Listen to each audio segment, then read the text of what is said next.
ভাই গেটটা খুলে না, ভাই ডাকাত আসে, ডাকাত আসে। দরজা খোলা যাবে না।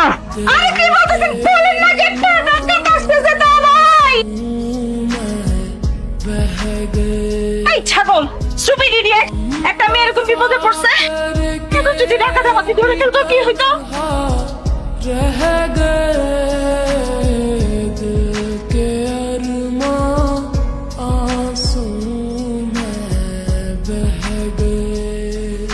সোনা, ক্যামেরা তুমি খুব ভালো চালাইছো।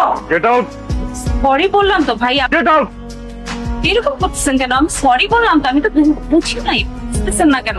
Get out.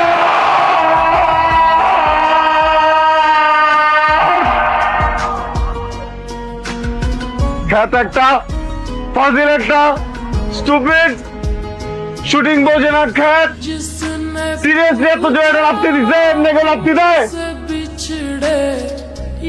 শোনেন, এক্সকিউজ মি, এদিকে আসেন না। আপনি এখানে কি করতেছেন? আমি আসলে এখানে দুইটা কারণে দাঁড়ায় আছি। প্রথম কারণ হচ্ছে আপনি কখন বের হবেন, আপনাকে কখন আমি সরি দেবো। দ্বিতীয় কারণটা হচ্ছে যে ডাকাতের দৌড়াদৌড়িতে না আমার রুমে একটা বয়স্ক লোক ঢুকে গেছে। আর লোকটা এমন জোরে জোরে নাক ডাকতেছে, আমি কিছুতেই মনে তো জোরে কথা বসতে পারছি, এই জন্য এখানে দাঁড়ায় আছি। সবই ঠিক আছে, তো আপনি কাজটা একদম ঠিক করেন নাই।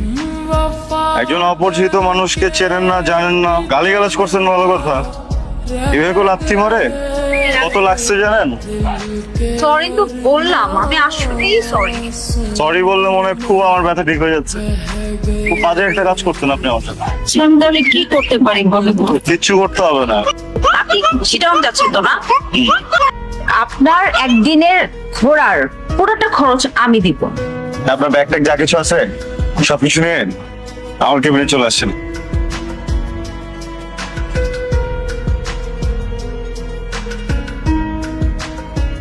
কিছু মনে না করলে একটা কথা বলি।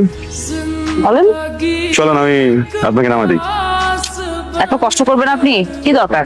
এত ভাবারই দরকার নেই। Thank you so much. Most welcome. কিন্তু থ্যাংক ইউ কেন? এই যে আমাকে এগিয়ে দিলেন হোটেল পর্যন্ত, এত টেক কেয়ার করলেন। তাহলে যান।